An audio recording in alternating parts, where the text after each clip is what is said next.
चलो Sujita, speak loudly. वैज्ञानिक और चिकित्सक हमारे शरीर के विभिन्न तंत्रों स्पीक और लाउडली। अंगों पर टीवी के खतरनाक प्रभावों के बारे में हमें चेतावनी देते हैं।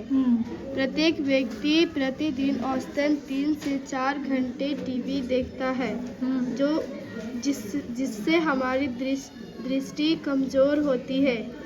बच्चों पर सबसे अधिक प्रभाव पड़ता है क्योंकि वे निकट से टीवी देखते हैं, जो अधिक हानिकारक है।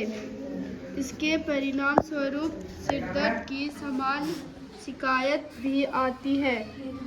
लंबे समय तक टीवी देखना हमारे शारीरिक स्वास्थ्य और मानसिक विकास के लिए हानिकारक है।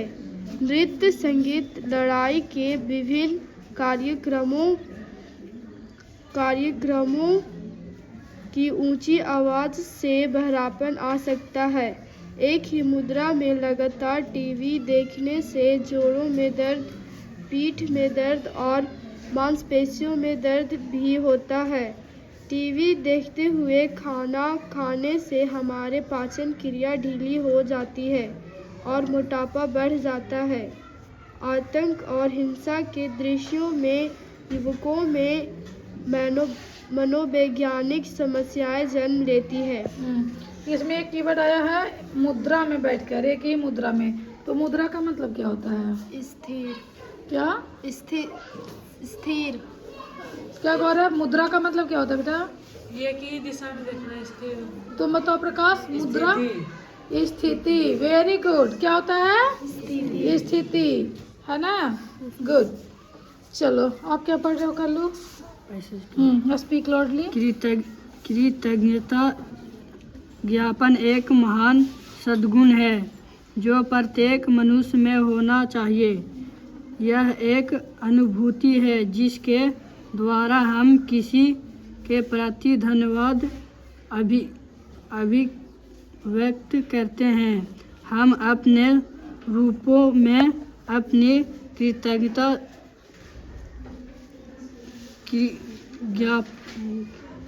ज्ञापित कर सकते हैं। हम अपने विचारों, शब्दों और कार्यों में कृतज्ञ हो सकते हैं।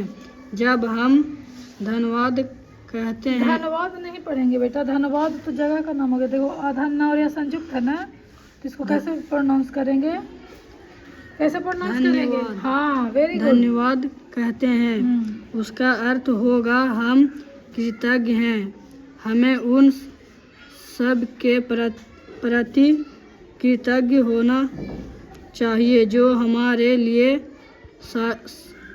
सहायक है। हमें ईश्वर के प्रति कृतज्ञ होना चाहिए क्योंकि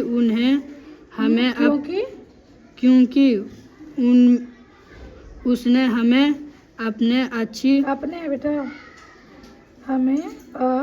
हमने उनके है। अच्छा से देखो, फोकस करो शब्द पे। अनेक अच्छी वस्तुएं प्रदान की। हमें उसे अनेक हृदय के अंतरात्मा से धन्यवाद देना चाहिए। गुड। इसमें एक शब्द बार बार आया है, कृतज्ञ। कृतज्ञ का मतलब क्या होता है कल्लू? धन्यवाद। कृतज्ञ मतलब आभारी। हाँ, आभार होता है ना, आभार व्यक्त करना। Okay, very good. Next Deepika, तुम पैसेज नंबर 3 पढ़ो तो।